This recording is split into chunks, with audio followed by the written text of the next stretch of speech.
Good mythical afternoon, ladies and gentlemen. This is Mr. Ayala with another vlog for you on imperialism.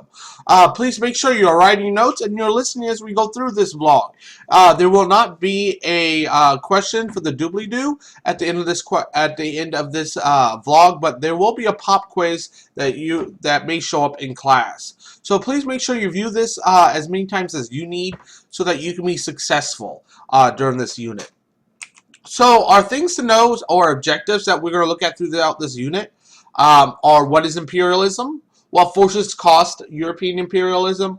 What areas of the globe were controlled by European imperialists? How did each imperial power, control their colonies? And what were the effects of European imperialism in different areas of the globe? Please understand, this is all the main objectives for this whole unit. So please be aware, we're gonna be looking mostly at numbers 1 through 3 in this vlog. Number 4 and 5 will be completed in class. So just please be aware of that. So to start off, we're looking at what is imperialism. Well, imperialism is European nations' attempts and success in colonizing as many areas in Africa and Asia as possible for the sole benefit of their home nation or the mother country. Because for them, the biggest and most priority thing is to make sure that they had more money and control versus the other European powers at the time. Another way to think about this is that it's the seizure of a country or a territory by force by a stronger country. And when we talk about in the case of Africa, we're talking about the European nations actually end up dominating all aspects of the weaker countries' lives, including their politics, economics, and the social lives of their people in general. So if you want to look a little bit further in this, look at like Rwanda. That would be a great one to look at some of the effects. And there's some great movies on European imperialism that you may want to view on your own time.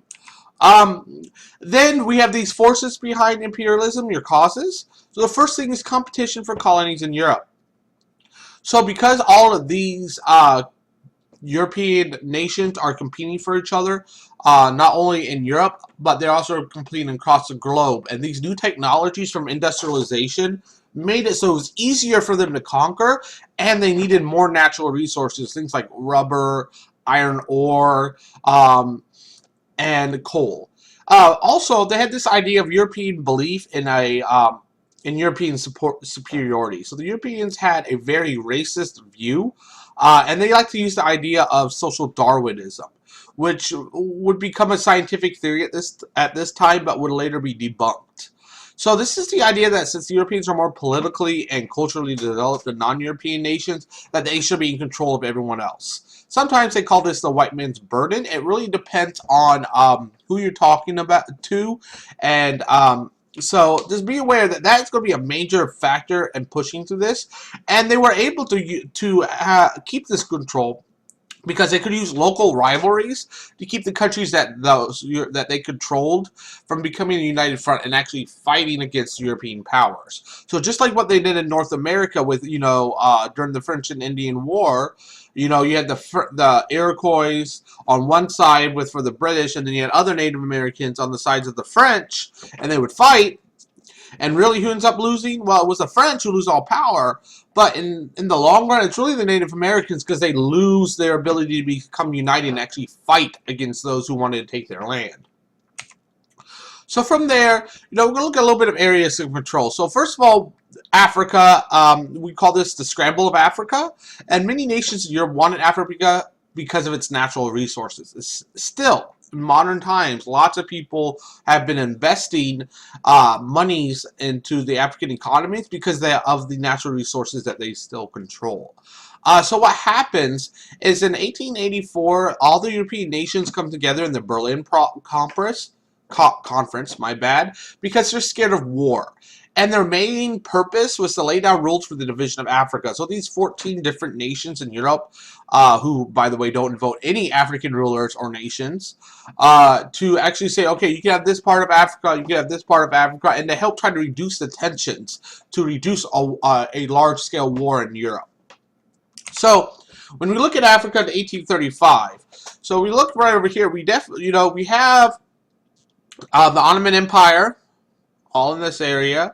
You have Iran, which at this time was still a major power. Then we have also the Moroccan Sultanate, a little bit what's left over of the Muslim empires, and then we also, of course, have smaller areas. Cape Town by the Dutch. We have some areas dominated by the Portuguese down here. Later they become the Dutch.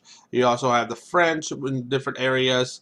In the pink, the British, the whole deal. So it's not really that bad, because if you notice, this whole area, right, almost the majority of this area is still controlled by the native people of Africa. Then, in less than 100 years, almost every single little area of Africa has been taken over by a European power. And what's really interesting, there's very, very few who actually aren't controlled. And that's really Liberia right over here, because they have the support of the United States, and also Ethiopia.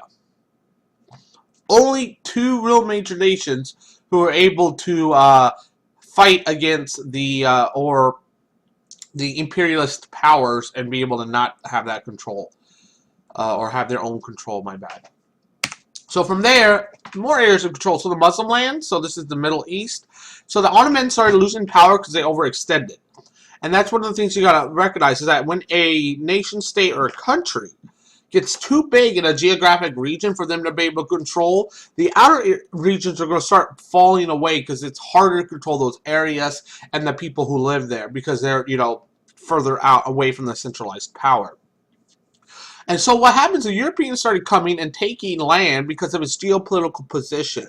So they wanted an area or land for strategic locations or resources. So keep that in mind as we look at the next map of the Ottoman Empire. And then India itself, one of the major powers in Southeast Asia, ends up being fought over between the British and the French. And actually ends up that the Britain controls almost all of India because of its resources. And we use the term Raj to refer to the British rule in India. So if you ever have seen, well, I don't remember, there's a whole bunch of movies so that you'll be able to watch off of this that are actually really, really good. So from there, this is what we got, the Ottoman Empire. Let me find my mouser, my little mouse pointer thing there. Alright, so what we have, this light color right here, which is the Ottoman Empire at its greatest extent. So it was really, really big. And if you look, slowly but surely, areas start disappearing. The Crimea goes to Russia. Then we have Romania, Austria, all they start breaking apart, and they start splitting around to different Christian European nations. And then you have all these areas that are slowly but surely taken over by either a European power or becomes independent because they overextend. And what ends up occurring is that the Ottoman Empire prior to World War I ends up being just this major area. Egypt is a little interesting when you really look at it, because what happens is partially independent. It's partially independent from the Ottoman Turks, but it's also being controlled by Great Britain, which is up here, and also the Turks themselves. So it's a little bit of a weird area. It's really interesting if you've got the time to actually look at it. So here are my sources. Allison Moore, Ancient Imperialism. Great teacher, helped me out quite a bit on this. And also the world history book we are using in class. So please make sure that you review this as many times as needed. And as always, feel free to be awesome.